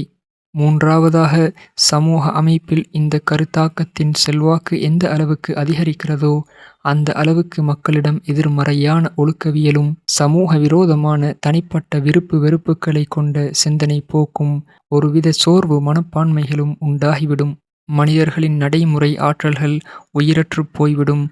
கொடுமைக்காரர்களுக்கு மக்கள் எளிதில் இரையாகி விடுவார்கள். ஒவ்வொரு சர்வாதிகார ஆட்சியும் அவர்களை எளிதில் தம் வசப்படுத்திவிட முடியும். உண்மையைச் சொல்வதென்றால் இந்த கோட்பாடு பொதுமக்களை சர்வாதிகாரத்துக்கு ஏற்ற அடக்க ஒடுக்கமான சாதுக்களாக மாற்றுவதில் மந்திர சக்தி பெற்றது. நான்காவதாக, புலனடக்கம், உலகைத் துரத்தல் என்ற இந்த கோட்பாட்டுக்கும் மனித இயற்கைக்கும் இடையே தொடர்ந்து போராட்டம் நடைபெறும். இருந்தாலும் பெரும்பாலும் இந்த போராட்டத்தில் மனித இயற்கைக்கு முன் அவை தோல்வியடைந்து விடுகிறது. தோல்வியுற்ற பின்னர் தனது பலவீனங்களை மறைக்க சாக்கு போக்கு என்ற திரையின் பின்னால் புகலிடம் தேட வேண்டிய தேவை ஏற்படுகிறது. இதன் விளைவாக சில இடங்களில் பிறவி பாவங்களிலிருந்து தூய்மை பெறுவதற்கான பிராயச்சித்த கொள்கை உருவாகிறது. சில இடங்களில் நிகட்காதல் கொள்கை பற்றிய வித்தை கலை விவரிக்கப்படுகிறது. சில இடங்களில் உலகத்துறவு எனும் போர்வையில் உலக இரசிகர்களே வெட்கித் தலை குனியும் அளவுக்கு உலகாயுத மன்மத லீலைகள் நடத்தப்படுகின்றன. எல்லாம் இறைமயம். புலன் உணர்வால் பெறப்பட்ட அறிவோடும் ஊகம் மற்றும் அனுமானத்தால் உருவாகும் மூன்றாவது கருத்து இதுதான். மனிதன் முதற்கொண்டு இப்பிரபஞ்சத்தில் உள்ள அனைத்து பொருட்களுமே உண்மையானவை அல்ல. காயமே இது பொய்யடா, வெறும் காற்றடைத்த பையடா என்ற சொல்லுக்கிணங்க எல்லாம் வெறும் மாயைதான். உலகப் பொருட்கள் அனைத்துமே தமக்கென வாளுயிர் பெற்றவையாக இல்லை. யதார்த்தத்தில் வாளுயிர் பெற்ற ஒரே பரமபொருள்தான் உலகில் உள்ளது. அது தன்னை வெளிப்படுத்த நாம் உலகில் காணும் அனைத்து பொருட்களையும் சாதனங்களாக ஆக்கியுள்ளது. அந்த பரம பொருள்தான் இந்த பொருட்களில் எல்லாம் இருந்து இயங்குகிறது. இன்னும் விளக்கமாக கூறுவதென்றால், இந்த கொள்கையின் அடிப்படையில் பல்வேறு பிரிவுகள் உருவாகியுள்ளன. ஆனால் அப்பிரிவுகள் அனைத்திலும் எல்லா பொருளும் ஒரே பரம பொருளின் வெளித்தோற்றங்களே. உண்மையில் இருப்பது பரம பொருள் ஒன்றே என்பதுதான் மூல கருத்தோட்டமாக இருக்கிறது. இந்த கருத்தியலை மனிதன் மேற்கொள்வதால் அவனது நடைமுறை வாழ்வு எவ்வாறு அமையும் என்பதை இப்போது கவனிப்போம். துறவு மனப்பான்மை கொள்கையால் ஏற்படும் நடைமுறை பாதகங்களை முந்தைய பாகங்களில் பார்த்தோம். எல்லாம் இறைமயம் என்ற இந்த கொள்கையை ஏற்பதாலும் இது போன்ற நடைமுறை பாதகங்களே உருவாகும். சில சமயம் எல்லாம் இயற்கையே என்ற அறியாமை கொள்கையால் ஏற்படும் நடைமுறை பாதகங்களுக்கும் இது இட்டுச் செல்லும். ஏன் இவ்வாறு இட்டுச் செல்கிறது? மேற்கண்ட சிந்தனை போக்கை மனிதன் மேற்கொள்ளும் போது அவன் இச்சைகளின் அடிமையாகி விடுகிறான். பின்பு அவை அவனை எந்த திசையில் இட்டுச் செல்கின்றனவோ அந்த திசையின் பக்கம் எந்த தயக்கமும் இன்றி ஓட ஆரம்பித்து விடுகிறான். நான் செல்லவில்லை, என்னுள் இயங்கும் பரமபொருளே என்னை இட்டுச் செல்கிறது என்ற நம்பிக்கை அவனை இத்தகைய தவறான வழிமுறைகளில் கொண்டு போய்விடுகிறது. ஆகவே இணை கற்பித்தல், துறவு மனப்பான்மை என்ற முதலிரண்டு கருத்தியலைப் போலவே எல்லாம் இறைமயம் என்ற இந்த மூன்றாவது கருத்தியலும் அதன் நடைமுறை செயல்பாடுகளும் அஞ்ஞானம் மற்றும் அறியாமையே. ஏனெனில் முதலாவது மேற்கண்ட எந்த கொள்கையும் அறிவாதாரங்களை அடிப்படையாக கொண்டு அமையவில்லை. வெறும் ஊகம், அனுமானம், கற்பனை இவற்றின் மீது கட்டமைக்கப்பட்டுள்ளது. இரண்டாவது, அவை யதார்த்தத்துக்கு மாற்றமாக இருப்பது நடைமுறை அனுபவத்தால் நிரூபணமாகிவிடுகிறது. அவற்றில் எந்த கொள்கையாவது யதார்த்தத்துக்கு இசைந்தவாறு இருந்தால் அவற்றின்படி செயல்படும் போது அனுபவத்தில் தீய பின்விளைவுகள் உண்டாகியிருக்காது. ஒரு பொருளை மனிதன் உண்ணும் போதெல்லாம் அவனுக்கு வயிறு வலி வருகின்றதென்றால் அந்த அனுபவம், அந்த பொருள் அவனுடைய ஜீரண சக்திக்கும் இயல்புகளுக்கும் ஒத்துவரவில்லை என்று தானாகவே நாம் முடிவுக்கு வந்து விடுகிறோம். இதேபோல இறைவனுக்கு இணை கற்பித்தல், முற்றிலும் இவ்வுலகத்தை துறத்தல், அனைத்தையும் இறைமயமாக்கல் என்ற இந்த மூன்று கருத்தியல்களின்படி மனிதர்கள் காரிய மாற்ற முற்படுகின்ற போது தனி மனிதனும் சரி, ஒரு சமூகமும் சரி, தீய விளைவுகளையே அனுபவிக்கின்றார்கள். இந்த நடைமுறை அனுபவமொன்றே இக்கருத்தியல்கள் எதுவொன்றும் உண்மையின் பாற்பட்டதல்ல என்று முடிவு செய்ய போதுமான ஆதாரமாகும். பின்னர் ஏன் இந்த கருத்தியல்களை உலகம் இன்னும் கட்டிக்கொண்டு அழவேண்டும், தீய விளைவுகளை மீண்டும் மீண்டும் அனுபவிக்க வேண்டும் என்று சற்று யோசியுங்கள். இதுவரை விளக்கியதிலிருந்து இருள் எது என்பது ஓரளவு விளங்கியிருக்கும் என்று நம்புகிறேன். வாருங்கள் இப்போது ஒளியின் பக்கம் பயணிப்போம், பூரணமான ஒளியை நோக்கி. இப்போது இப்பிரபஞ்சம், நமது வாழ்வு பற்றிய இறுதி கருத்தியல் வழிமுறை நோக்கி பயணிப்போம். இறுதி தூதர்கள் இதற்கு என்ன விளக்கம் தருகிறார்களோ, எத்தகைய தீர்ப்பை வழங்குகிறார்களோ அதை மனிதர்கள் ஏற்றுக்கொள்வதே அந்த இறுதி வழிமுறை. இதை ஓர் எடுத்துக்காட்டு வழியாக புரிய முயல்வோம். நீங்கள் ஓர் அந்நிய தேசத்தில் இருக்கிறீர்கள். அந்த பகுதி பற்றி எந்த ஓர் அறிவும் உங்களுக்கு இல்லை. என்ன செய்வீர்கள்? எப்படி நடந்து கொள்வீர்கள்? அப்பகுதி பற்றி அறிந்த ஒருவர் இருக்கிறாரா என்று முதலில் தேடுவீர்கள். தேடி கிடைத்துவிட்டால் சூழல் சான்றுகளை அடிப்படையாக கொண்டு ஆய்வு செய்து அவ்வழிகாட்டி நம்பகமானவர்தானா என்று ஊர்ஜிதப்படுத்திக் கொள்வீர்கள். நம்பிக்கை ஏற்பட்டவுடன் அவருடைய வழிகாட்டுதல் படியே அப்பகுதியை சுற்றி பார்ப்பீர்கள். அவர் தந்த தகவல் படி பயணிக்கின்ற போது எவ்வித தீய விளைவுகளும் ஏற்படவில்லை என்றால் வழிகாட்டியவர் நன்கறிந்தவர். அப்பகுதி பற்றி அவர் தந்த தகவல்கள் சரியாக இருந்தன என்று அவர் பற்றி உங்களுக்கு முழு மன நிறைவு ஏற்படுகிறது. வழி தெரியாமல் விழி பிதுங்கி நிற்கின்ற வேளையில் அறிவுபூர்வமான வேறு வழிமுறை சாத்தியமில்லாதிருக்கின்ற பொழுதில் ஒரு கருத்தை உருவாக்கி வாழ்க்கை பயணம் மேற்கொள்ள இந்த வழிதான் சரியானதாக இருக்கும். இந்த எடுத்துக்காட்டை மனதில் பதிய வைத்து கொண்டு இப்பிரபஞ்சம் பற்றி இப்போது சிந்தியுங்கள். இப்பிரபஞ்சம் நமது கற்பனைக்கு அப்பாற்பட்ட ஒரு மர்ம தேசமாக உள்ளது. இதன் நிர்வாக அமைப்பு எத்தகையது?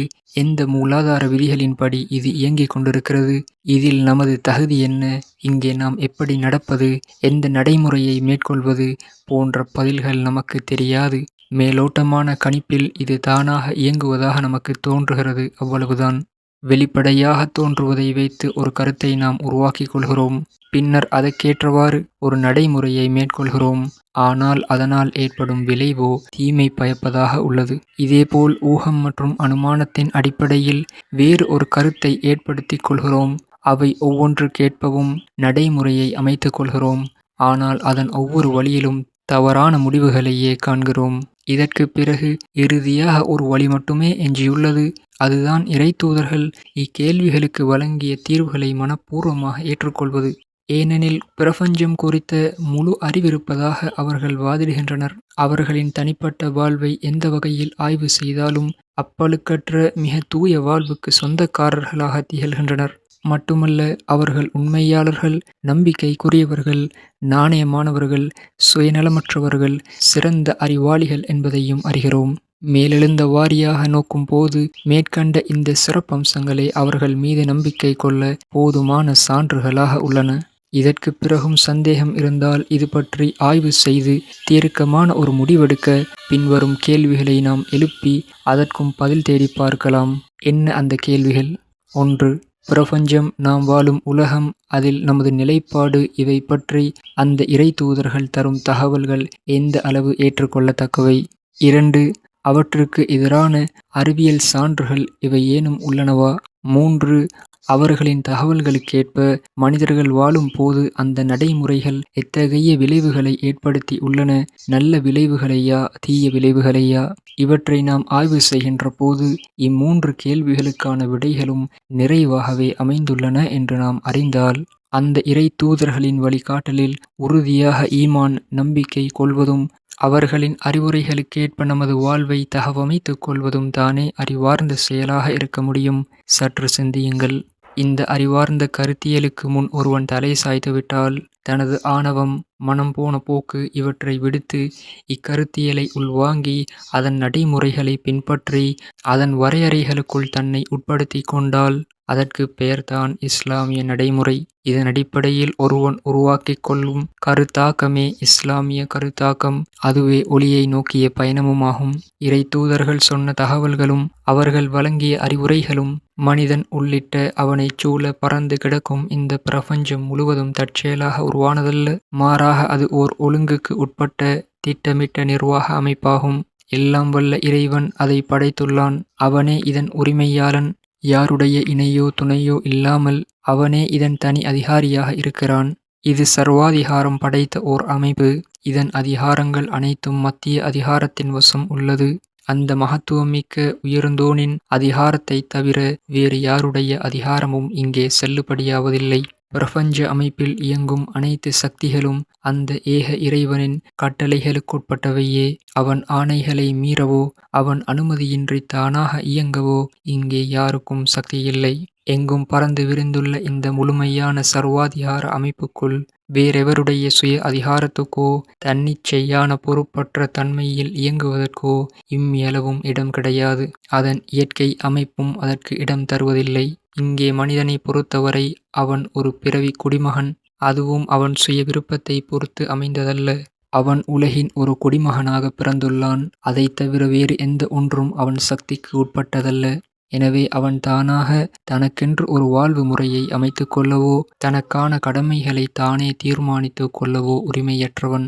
சொல்ல போனால் அவன் எந்த ஒன்றுக்கும் உடைமையானவன் அல்லன். எனவே தனது வசமுள்ள உடைமைகளை எவ்வாறு கையாள வேண்டும் என்பது குறித்தும் விதிமுறைகளை விதித்து கொள்ள அவனுக்கு உரிமையில்லை. அவன் உடலும் அதன் ஆற்றல்களும் இறைவனால் வழங்கப்பட்ட உடைமைகளாக உள்ளன. ஆகவே அவற்றை தம் விருப்பப்படி பயன்படுத்த அவனுக்கு உரிமையில்லை. அவற்றை வழங்கியவனின் விருப்பத்திற்கேற்பவே அவற்றை அவன் பயன்படுத்த வேண்டும். இதுபோலவே மனிதனை சூழ உள்ள இந்த உலகில் காணப்படும் மண், நீர், தாவரங்கள், தாதுப் பொருட்கள் அனைத்தும் இறைவனின் உடைமைகளாகும். மனிதன் அதன் உரிமையாளன் இல்லை. எனவே தனது விருப்பம் போல் அவற்றின் மீது ஆதிக்கம் செலுத்த மனிதனுக்கு உரிமை இல்லை. மாறாக உண்மையான உரிமையாளனான இறைவன் வகுத்த விதிமுறைகளின்படியே அவற்றின் மீது ஆதிக்கம் செலுத்த வேண்டும். அவற்றை பயன்படுத்த வேண்டும். இதுபோலவே இந்த மண்ணுலகில் வாழும் மனிதர்கள் அனைவரும் இறைவனின் குடிமக்களே. அவர்களின் வாழ்வு ஒன்றோடொன்று பின்னி பிணைந்து கிடக்கிறது. அவர்கள் தங்களது பரஸ்பர தொடர்பு குறித்தும் சுயமாக விதிகள் மற்றும் திட்டங்களை அமைத்து கொள்ள உரிமையில்லை. அவர்களின் தொடர்புகள் அனைத்தும் இறைவனால் இயற்றப்பட்ட சட்ட திட்டங்கள் படியே அமைக்கப்பட வேண்டும். இனி அந்த இறைவன் இயம்பும் சட்ட திட்டங்கள் இவை என்பதே கேள்வி. இதோ அதற்கான பதிலை இறை தூதர்கள் கூறுகின்றனர். இப்பிரபஞ்சம் மற்றும் உங்கள் தொடர்பாக நாங்கள் சொன்ன யதார்த்தத்தை எந்த அறிவின் அடிப்படையில் தெரிந்து கொண்டோமோ அதே அறிவின் அடிப்படையிலேயே இறைவனின் சட்டதிட்டங்களையும் தெரிந்து கொண்டோம். இறைவனே தானாக அந்த அறிவை எங்களுக்கு அருளினான். அதை உங்கள் வரை சேர்ப்பிக்க எங்களை நியமித்துள்ளான். எனவே எங்கள் மீது நீங்கள் நம்பிக்கை கொள்ளுங்கள். எங்களை அந்த பேரரசனின் தூதர்கள் என ஏற்றுக்கொள்ளுங்கள். எங்களிடமிருந்து அந்த ஏக இறைவனின் அதிகாரபூர்வமான சத்தியமான சட்டங்களை பெற்றுக்கொள்ளுங்கள். இன்னும் அந்த இறை தூதர்கள் கூறுகின்றனர், இந்த பிரபஞ்சத்தின் ஆட்சி பணிகள் அனைத்தும் ஓர் ஒழுங்குக்கு உட்பட்டு நடைபெறுவதை நீங்கள் கண்கூடாக காண்கின்றீர்கள். ஆனால் அதன் ஆட்சியாளன் உங்கள் கண்களுக்கு புலப்படுவதும் இல்லை. அவன் சார்பாக பணிபுரிவோர் செயல்படுவதையும் உங்களால் பார்க்க முடிவதில்லை. எப்படி வேண்டுமானாலும் நடந்து கொள்ளலாம் என்ற சுய அதிகாரம் உங்களுக்குள் இருப்பதை நீங்கள் உணர்கிறீர்கள். முதலாளித்துவம் போன்ற நடைமுறைகளையும் உங்களால் கடைபிடிக்க முடிகிறது. அதே சமயம் உண்மையான எஜமானன் இறைவனை தவிர்த்து போலி கடவுளர் மற்றும் தெய்வங்களுக்கும் சிரம் பணிந்து அவற்றை வழிபடவும் முடிகிறது. எந்த வகையிலும் உங்களுக்கு உண்ண உணவு கிடைத்து விடுகிறது, செயல் புரிய சாதனங்கள் கிடைத்து விடுகின்றன. படைத்த இறைவனை வழிபடாமல் அவனுக்கு நீங்கள் மாறு செய்தாலும் உடனே உங்களுக்கு தண்டனை வழங்கப்படுவதில்லை. இவை அனைத்தும் உங்களை சோதிப்பதற்கே. ஏனெனில் உங்களுக்கு பகுத்தறிவு, தேர்வு செய்யும் ஆற்றல், அனுமானிக்கும் சக்தி போன்றவை வழங்கப்பட்டுள்ளன. இதனால்தான் உங்கள் எஜமானாகிய இறைவன் உங்கள் பார்வை புலன்களில் இருந்து தன்னையும் தனது ஆட்சி நிர்வாக அமைப்பையும் மறைத்து கொண்டான். உங்களுக்கு வழங்கப்பட்டுள்ள ஆற்றல்களை நீங்கள் எவ்வாறு எந்த வகையில் பயன்படுத்துகின்றீர்கள் என்பதை அவன் சோதிக்க விரும்புகிறான். ஆதலால் உங்களுக்கு பகுத்தறிவு, தேர்வு செய்யும் சுதந்திரம், ஒரு வகையான சுய அதிகாரம் போன்றவற்றை வழங்கி இவ்வுலகில் நடமாட விட்டுள்ளான். இப்போது நீங்கள் இறையடியார்கள் என்ற உங்கள் தகுதியை உணர்ந்து அதற்கேற்றவாறு உங்கள் நடைமுறையை அமைத்து கொள்ள வேண்டும். எந்தவித வற்புறுத்தலுமின்றி மனப்பூர்வமாக இறை நியதிகளை, அவன் கட்டளைகளை ஏற்று நடந்து கொண்டால் உங்கள் எஜமானாகிய இறைவனின் சோதனையில் வெற்றி பெறுவீர்கள். அவ்வாறு உணராமல் இருந்தால் அல்லது உணர்ந்தும் இறையாட்சிக்கு, அதன் வரைமுறைகளுக்கு எதிராக நடந்தால் நீங்கள் தேர்வில் தோல்வியுறுவீர்கள். இத்தகைய தேர்வுக்காகவே உங்களுக்கு இங்கே சில அதிகாரங்கள் வழங்கப்பட்டுள்ளன. பல பொருட்கள் உங்களுக்கு வசப்படுத்தி கொடுக்கப்பட்டுள்ளன. குறிப்பிட்ட காலம் வரை நீங்கள் வாழ ஒரு காலக்கெடுவும் தரப்பட்டுள்ளது. இன்னும் அந்த இறைத்தூதர்கள் கூறுகின்றனர், இந்த உலக வாழ்வு பரீட்சை நடக்கும் ஒரு வளாகம், தேர்வுக்கான ஒரு காலக்கெடு, வழங்கப்பட்ட இடம், அவ்வளவுதான். எனவே இங்கே உங்கள் கணக்கு வழக்கு விசாரிக்கப்பட மாட்டாது. நற்செயலுக்கான பரிசோ குற்றத்துக்கான தண்டனையோ தரப்பட மாட்டாது. உலக வாழ்வில் உங்களுக்கு வழங்கப்பட்டுள்ள வளங்கள் உங்கள் நற்செயலுக்கான பரிசாக இருக்க வேண்டும் என்ற அவசியம் இல்லை. இறைவன் உங்கள் மீது திருப்தி கொண்டுள்ளான் என்பதற்கோ, நீங்கள் செய்வதெல்லாம் சரியானதுதான் என்பதற்கோ அடையாளமும் அல்ல. மாறாக உண்மையில் அவை அனைத்தும் தேர்வுக்கான சோதனை சாதனங்கள். சொத்து, செல்வம், பிள்ளைகள், பணியாட்கள், ஆட்சி, அதிகாரம், இன்ன பிற வளங்கள் யாவும் உங்களை சோதிப்பதற்காகத்தான். நீங்கள் அவற்றை எவ்வாறு பயன்படுத்துகிறீர்கள், நல்ல தீய தன்மைகளில் நீங்கள் எதை வெளிப்படுத்துகிறீர்கள் என்று உங்களை சோதனை செய்து பார்க்கும் முகமாகவே அவை வழங்கப்பட்டுள்ளன. இவ்வாறே உலக வாழ்வில் உங்களுக்கு ஏற்படும் இன்னல்கள், இழப்புகள் போன்றவை உங்களின் தீய நடத்தைகளுக்கான தண்டனைகள் என்றும் முழுமையாக சொல்லிவிட முடியாது. அவ்வாறு கருதுவதும் சரியல்ல. இத்தகைய தீய விளைவுகளில் சில உலக இயற்கை நியதிகளுக்கேற்ப தாமாக ஏற்படும் விளைவுகளாகும். இன்னும் சில சோதனை செய்யும் எண்ணத்துடன் ஏற்படுத்தப்பட்டுள்ளன. இன்னும் சில நீங்கள் யதார்த்தத்துக்கு மாற்றமான கருத்தியலை உருவாக்கி கொண்டு அதற்கேற்ற நடைமுறைகளை பின்பற்றுவதால் ஏற்பட்ட விளைவுகளாகும். ஆக மொத்தத்தில் பொதுவாக இந்த உலகம் பரிசோ தண்டனையோ பெறுவதற்கான இடமல்ல, சோதனை களம்தான். இங்கு ஏற்படும் விளைவுகள் உங்கள் சரியான தவறான, நல்ல தீய, கொள்ளத்தக்க தள்ளத்தக்க செயல்களுக்கான உரைக்கல் அல்ல. நாளை மறுமையில் ஏற்படும் விளைவுகளே உண்மையான உரைக்கல். காலக்கெடுவாக அமைத்துள்ள இவ்வுலக வாழ்வு முடிந்த பிறகு இன்னொரு வாழ்வு உண்டு. அங்குதான் உங்கள் செயல்கள் அனைத்தும் ஆய்வு செய்யப்பட்டு உலகத் தேர்வில் நீங்கள் வெற்றி பெறுவீர்களா, தோல்வி அடைந்தீர்களா என்று முடிவு செய்யப்படும். முதலாவதாக உங்களுக்கு வழங்கப்பட்ட பகுத்தறிவு, அதன் மூலம் கிடைத்த சிந்தனை போன்றவற்றை சரியாக பயன்படுத்தி எல்லாம் வல்ல இறைவனே இந்த பிரபஞ்சத்தின் அதிபதியாக இருக்கிறான். இறை தூதர்களாகிய நாங்கள் சொன்ன போதனைகளும் அறிவுரைகளும் அவனுடையவையே என்பதை உணர்ந்தீர்களா இல்லையா என்பதே பார்க்கப்படும். இரண்டாவதாக, மேற்கண்ட உண்மைகளை உணர்ந்தபின் எந்த வழியையும் நீங்கள் பின்பற்றும் சுதந்திரம் பெற்றிருந்தும் மனப்பூர்வமாக எல்லாம் வல்ல இறைவனின் கட்டளைகளுக்கும் சட்ட திட்டங்களுக்கும் சிரம் சாய்த்தீர்களா இல்லையா என்பதை பார்க்கப்படும். இதன் பின்னணியில்தான் உங்களது வெற்றி தோல்வி அமையும். இருள் முழுமையாக விலகி ஒளி உங்களுக்கு தெரிய ஆரம்பித்து விட்டது என்று எண்ணுகிறேன். இருந்தாலும் இறுதியாக இன்னும் கொஞ்சம் உங்கள் இதயங்களை ஈர்க்கும்படியான சில உறுதியான உண்மைகளின் பக்கம் அழைத்துச் செல்கிறேன், வாருங்கள். அறிவுபூர்வமான இஸ்லாமிய கோட்பாடு. இந்த பிரபஞ்சம் மற்றும் மனிதன் பற்றி இறைத்தூதர்கள் சமர்ப்பித்துள்ள இக்கோட்பாடு ஒரு நிறைவான கோட்பாடு. இதன் ஒவ்வொரு பகுதியிலும் தர்க்க ரீதியான ஒரு தொடர்பு உள்ளது. ஒரு பகுதி இன்னொரு பகுதியுடன் முரண்பட்டதாக இல்லை. இதில் பிரபஞ்ச நிகழ்வுகள் அனைத்துக்கும் முழு ஆதாரங்களும் அதன் அடிச்சூடுகள் அனைத்துக்கும் முழு விளக்கங்களும் கிடைக்கின்றன. ஆராய்ச்சி மற்றும் அனுபவங்களால் மனிதன் பெறும் அறிவுகள் அனைத்துமே இக்கோட்பாட்டுக்கு பொருத்தமாகவே உள்ளன. எனவே இது ஓர் அறிவியல் பூர்வமான கோட்பாடு. விஞ்ஞான பூர்வமான எத்தகைய விளக்கம் தந்தாலும் அது இதற்கு முற்றிலும் பொருந்தும். இக்கோட்பாட்டை தகர்த்துவிடக்கூடிய எந்த ஒரு அறிவியல் நோக்கும் அனுபவமும் இதுவரை மனித வரலாற்றில் தோன்றவே இல்லை. ஆகவே இது என்றும் உறுதியாக நிலைத்து நிற்கும் ஒரு கோட்பாடு. உலக வரலாற்றில் தகர்ந்து போன கொள்கைகள், கோட்பாடுகள் போன்றவற்றின் வரிசையில் இதை சேர்க்க முடியாது. பிரபஞ்ச அமைப்பை பற்றிய ஆராய்ச்சிக்கும் அதன் பார்வைக்கும் இஸ்லாமிய கோட்பாடு மிகவும் பொருத்தமாக காணப்படுகிறது.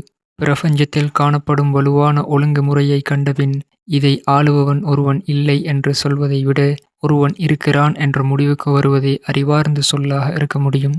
இதேபோல பிரபஞ்ச ஒழுங்குமுறையை கண்ட பின்னும் இது ஓர் ஏகாதிபத்திய சக்தியின் மத்திய நிர்வாக அமைப்புக்கு உட்பட்டதல்ல, பல ஆளுநர்களின் நிர்வாக அமைப்புகளின் கீழ் இயங்குகிறது என்று நம்புவதை விட ஒரு மத்திய நிர்வாக அமைப்பின் கீழ்தான் இயங்குகிறது, இதை ஆளுபவன் சர்வ அதிகாரம் படைத்த ஒருவனே என்று முடிவு செய்வதே மிக பொருத்தமானது.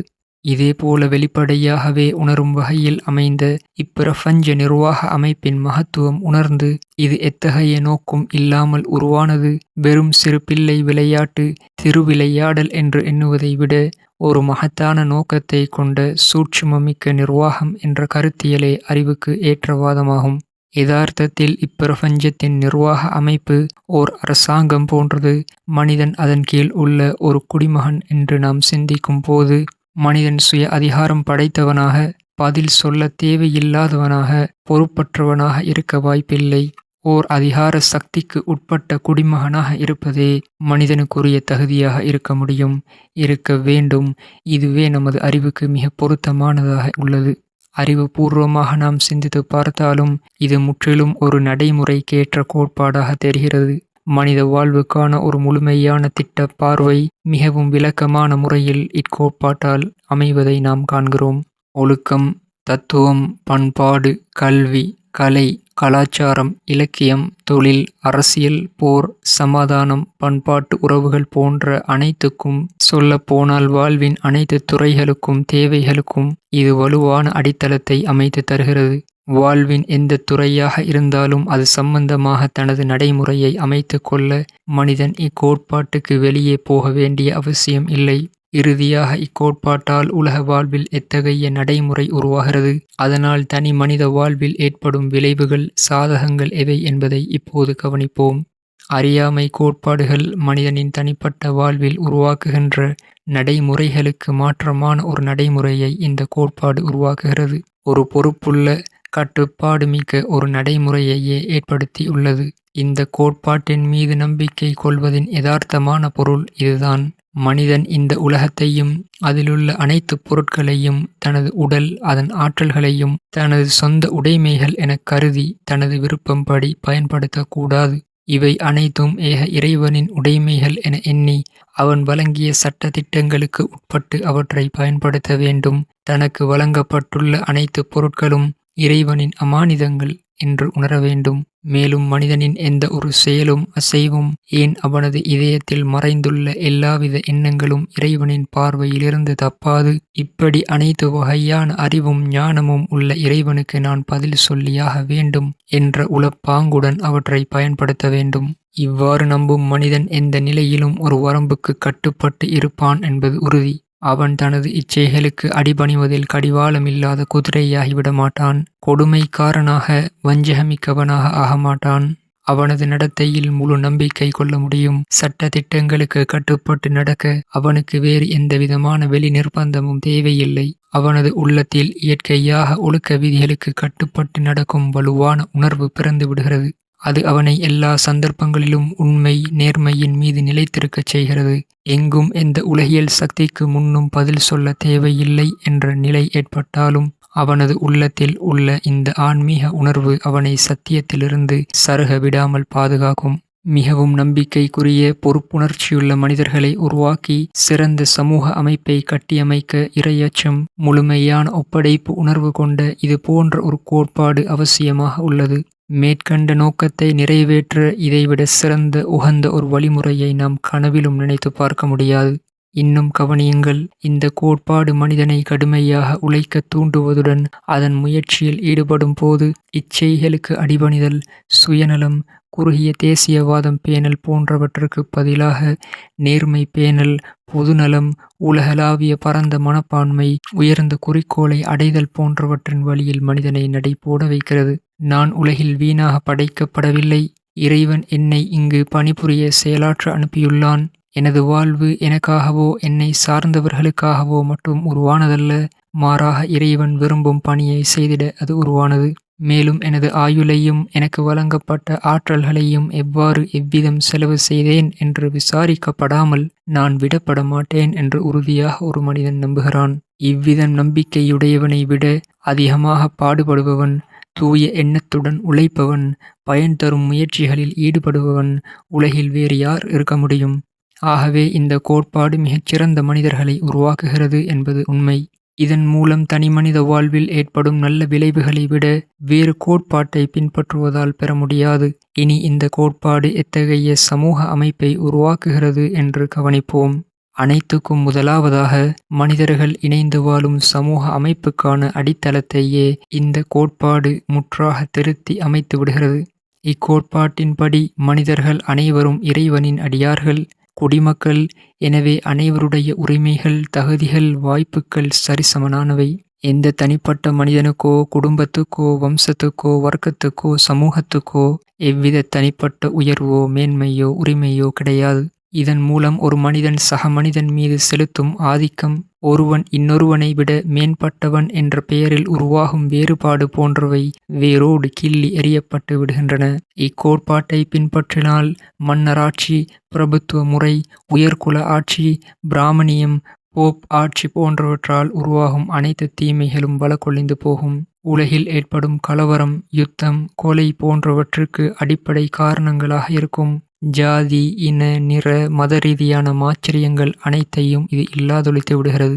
இக்கோட்பாட்டின்படி இந்த பூமி முழுவதும் இறைவனின் உடைமைகளாகிவிடுகிறது. அனைத்து மனிதர்களும் ஒரே தாய் தந்தையின், ஆதாம் ஏவாளின் வழித்தோன்றல்களாகவும் இறையடியார்களாகவும் மாறிவிடுகிறார்கள். மனித மாண்பு என்பது செல்வாக்கு, சொல்வாக்கு, வம்சம், பரம்பரை, கருப்பன், வெள்ளையன் என்பவற்றின் அடிப்படையில் இல்லாமல் இறையச்சம், ஒழுக்கத்தின் மீது அமைகிறது. யார் பிறரை விட இறைவனை அஞ்சியும் பயந்தும் வாழ்கிறார்களோ அவரே இறைவனிடம் சிறப்பு பெறுகிறார். இதேபோல பரஸ்பர மனித தொடர்பு, உறவு அல்லது பிரிவு ஆகியவற்றின் அடிப்படையும் இந்த கோட்பாட்டால் மாற்றி அமைக்கப்பட்டு விடுகிறது. நடைமுறை வாழ்வில் மனிதன் கூட்டு வாழ்வுக்கான சமூக அமைப்பின் அடிப்படைகளை தாமாக வகுத்து கொண்டான். ஆனால் அவன் வகுத்த விதிகள் மனித இனம் முழுவதையும் கணக்கற்ற பிரிவுகளாக கூறு போட்டதோடு அவற்றுக்கிடையே கடக்க முடியாத பெரும் சுவர்களையும் எல்லை கோடுகளையும் ஏற்படுத்தி விடுகின்றன. ஏனெனில் தேசம், சமூகம், வம்சம், நிறம் போன்ற உறவை மனிதன் மாற்றிவிட முடியாது. ஒரு பிரிவிலிருந்து இன்னொரு பிரிவுக்கு மனிதன் மாறிவிடவும் இயலாது. இதற்கு மாறாக இஸ்லாமிய கோட்பாடு பரஸ்பர மனித உறவு பிரிவினையின் அடிப்படைகளை இறைவனுக்கு அடிபணிதல், அவன் கட்டளைகளுக்கு அஞ்சி நடத்தல் ஆகியவற்றின் மீது அமைக்கிறது. படைப்பினங்களுக்கு வழிபடுவதை விடுத்து அவற்றை படைத்த இறைவனுக்கு மட்டும் வழிபடுவதை ஏற்றுக்கொள்பவர்கள், இறைவனின் சட்டதிட்டங்களை மட்டுமே தங்களது வாழ்க்கையில் பின்பற்றத்தக்க ஒரே சட்டமாக ஒப்புக்கொள்கின்றவர்கள். இவர்கள் அனைவரும் ஒரே கூட்டமைப்புக்குள் வந்து விடுகிறார்கள். அவ்வாறு ஏற்றுக்கொள்ளாதவர்கள் வேறு ஒரு கூட்டத்தினராக ஆகிவிடுகின்றனர். இவ்வாறாக அனைத்துவித வேற்றுமைகளும் ஒழிந்து போகின்றன. ஆனால் ஒரேயொரு வேறுபாடு மட்டும் எஞ்சியிருந்து விடுகிறது. அதுவும் கூட தீர்க்கப்படக்கூடிய, தவிர்க்கக்கூடிய ஒன்றுதான். எந்த சந்தர்ப்பத்திலும் எந்த மனிதனும் தனது கொள்கைகளையும் வாழ்க்கை நடைமுறையையும் மாற்றிக்கொண்டு வேறொரு சமூக கூட்டமைப்பில் இணைந்து கொள்வதும் சாத்தியமே.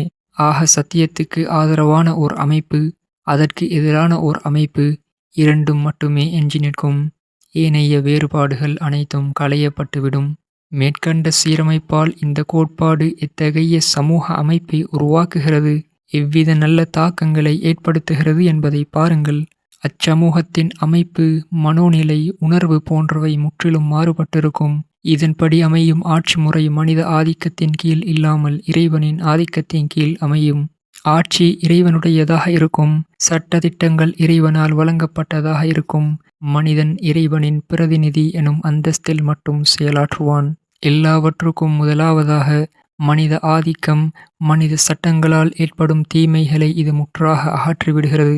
மேலும் இக்கோட்பாட்டின்படி அமையும் ஆட்சியின் மிகப்பெரிய சிறப்பு, ஆட்சி நிர்வாகம் முழுவதிலும் இறையச்சம், இறை வழிபாடு போன்றவற்றின் உயிரோட்டம் பரவிவிடும். ஆளுவோர், ஆளப்படுவோர் இருவருமே நாங்கள் இறையாட்சிக்குட்பட்டவர்களாக இருக்கிறோம். யதார்த்தத்தில் எங்கள் விவகாரம் அனைத்தும் மறைவானவற்றை அறியும் அனைத்துக்கும் சாட்சியாக இருக்கும் ஏக இறைவனோடு இருக்கிறது என்ற எண்ணத்தோடு காரியமாற்றுவார்கள். வரி செலுத்துபவர் இறைவனுக்கு வரி செலுத்துவதாகவே கருதி வரி செலுத்துவார். வரி வசூலிப்பவரும் அதை செலவு செய்பவரும் இது இறை அமானிதம், நான் அதன் தற்காலிக பொறுப்பாளி என்ற உணர்வுடன் பணிபுரிவார்கள். மேல்மட்ட அரசாங்க அதிகாரியிலிருந்து ஆளுநர், நீதிபதி, போர் வீரன் என ஒவ்வொரு அரசாங்க கடைநிலை ஊழியன் வரை தொழுகையில் இருக்கும் இறையச்சப்பாட்டுடனேயே மற்ற பணிகளிலும் அதே இறையச்சப்பாட்டுடன் பணியாற்றுவார்கள். இரு செயல்களும் அவர்களுக்கு சமனான இறை வணக்கம்தான். இவ்விரண்டிலும் இறையச்சத்தின் உயிரோட்டமே அவசியம். இறைவனின் பிரதிநிதித்துவப் பணியான அரசாங்க ஊழியத்துக்காக தேர்வு செய்யப்படும் பணியாளர்களிடம் அனைத்துக்கும் முதலாவதாக இறையச்சம், அமானிதப் பொருளை கையாளும் பொறுப்பு உணர்வு, நேர்மை போன்ற பண்புகள் உள்ளனவா என்று பார்ப்பார்கள். இவ்வித நடைமுறையால் உயர்ந்த பண்புடையவர்களே மேலே வருவார்கள். குடிமக்களில் பிறரை காட்டிலும் சிறந்த ஒழுக்கமுடையவர்கள் கையில்தான் அதிகாரங்கள் வழங்கப்படும். இக்கோட்பாடு சமூகவியல், வாழ்வியல் போன்றவற்றிலும் இதே போன்ற இறையச்சம், தூய நிலை உணர்வை பரப்பிவிடும். இதன் மூலம் இச்சைகளைப் பேணும் நிலைக்குப் பதிலாக இறை கட்டளைகளை பேணும் நிலை அதிகரிக்கும். பரஸ்பர மனித உறவுகளிலும் அவற்றைப் பேணுவதிலும் இறையச்சம் காணப்படும். இறைச்சட்டம் இவர்களுக்கிடையிலான உறவுகளை கட்டுப்படுத்தும். அனைத்து விதமான மனோ இச்சைகளிலிருந்தும் சுயநலப் போக்குகளிலிருந்தும் மனிதர்களை தூய்மைப்படுத்தும். அனைத்தையும் அறிந்தவனாக, சூட்சுமம் தெரிந்தவனாக இருக்கும் இறைவனே இச்சட்டங்களை இயற்றி இருப்பதால் இவற்றில் குழப்பத்தின் ஒவ்வொரு வழியும், கொடுமையின் ஒவ்வொரு கதவும் அடைக்கப்பட்டுள்ளது. மனித இயல்புகள் அதன் தேவைகளையும் கருத்தில் கொண்டு அதற்கேற்ற நிதானத்தையும் மிதவாதத்தையும் கொண்டதாக இறைச்சட்ட திட்டங்கள் அமைந்துள்ளன. இக்கோட்பாட்டின் அடிப்படையில் உருவாகும் சமூக அமைப்பின் முழு சித்திரத்தையும் உங்கள் முன் விளக்க எனக்கு போதிய அவகாசம் இல்லை.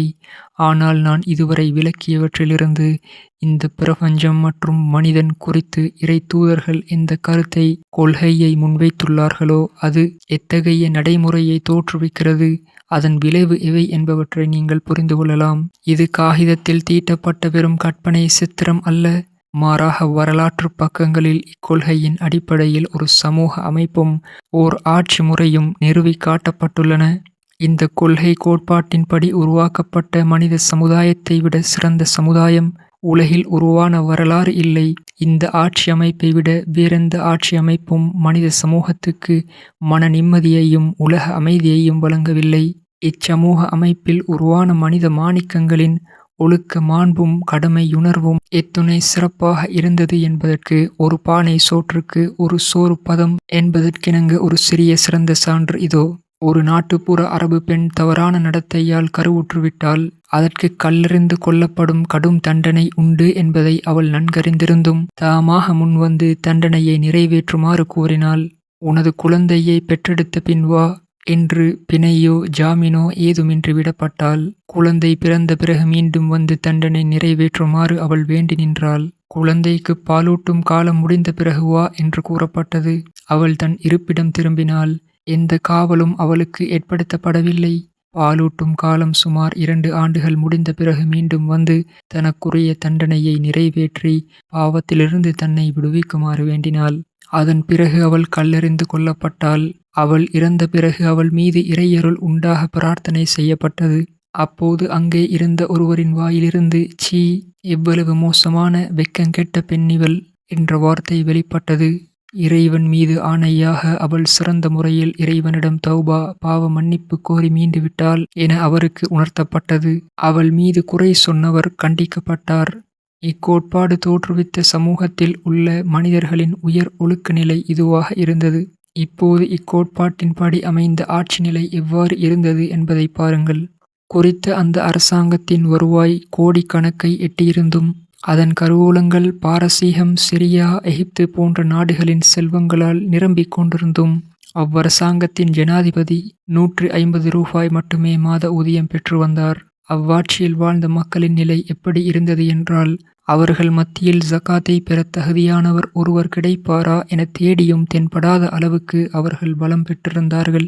இவ்வளவு பெரிய வரலாற்று பூர்வமான ஆதாரங்கள் அனுபவங்கள் கிடைத்த பிறகும் பிரபஞ்ச அமைப்பின் யதார்த்த நிலை, அதில் மனிதனின் தகுதி குறித்து இறைத்தூதர்கள் வழங்கிய இந்த கோட்பாடு சத்தியமானது, உண்மையானது என்று யாராவது மனநிறைவு கொள்ளவில்லை என்றால், அத்தகைய மனிதனை திருப்தி செய்ய வேறு எந்த வழியும் இல்லை. இறைவன், வானவர்கள், மறுமை வாழ்வு தொடர்பான உண்மைகள் குறித்து மனிதன் தனது புலனறிவால் பெறப்படும் அறிவின் மூலம் நேரடியாக அறிந்து கொள்ள முயன்றால் அது முற்றிலும் சாத்தியமில்லாத ஒரு செயலாகும். எங்கே இவ்வாறு நேரடியாக கண்டு அறிந்து கொள்ள வாய்ப்பில்லையோ அங்கே அது சரியா தவறா என்பதை தீர்மானிப்பதற்கான ஒரே கல் அனுபவம் ஒன்றுதான். ஓர் எடுத்துக்காட்டு பார்ப்போம். மருத்துவர் நோயாளியின் உடலில் உண்மையில் என்ன கோளாறு உள்ளது என்பதை ஆய்வு செய்து அறிய முடியவில்லை என்றால் பல்வேறு மருந்துகளை நோயாளிக்கு கொடுத்து பார்க்கிறார். எந்த மருந்து அவனது உடலில் உள்ள இருட்டறைக்குள் சென்று சரியான இலக்கை அடைந்து அவனது நோயை குணப்படுத்தி விடுகிறதோ அந்த மருந்து நோயாளியிடமுள்ள நோய்க்கான பொருத்தமான நிவாரணம் என்பதற்கு அதுவே போதுமான ஆதாரமாகும். இதே விதமாக மனித வாழ்வின் இயந்திரம் வேறு எந்த கோட்பாட்டாலும் செம்மைப்படவில்லை என்றால், இறைத்தூதர்களின் கோட்பாட்டினால் மட்டுமே செம்மையானால் அதுவே இந்த கோட்பாடு சத்தியமானது, உண்மை நிலைக்கு ஏற்றது என்பதற்கு பொருத்தமான சான்றாகும். ஆக யதார்த்தத்தில் இந்த பிரபஞ்சம் ஏக இறைவனின் அரசாங்கம். உண்மையில் இவ்வுலக வாழ்வுக்கு பின் இன்னொரு மறுமை வாழ்வு உள்ளது. அங்கே மனிதன் தனது உலக வாழ்வில் செய்த நல்ல தீய செயல்களுக்கு கணக்கு கொடுக்க வேண்டியது இருக்கும் என்ற இறைத்தூதர்களின் போதனை கோட்பாடு முற்றிலும் சத்தியத்தின் பாற்பட்டது என்பதில் எல்லளவும் சந்தேகம் இல்லை. அஸ்ஸலாமு அலைக்கும் வரஹ்மத்துல்லாஹி வபரகாத்துஹு.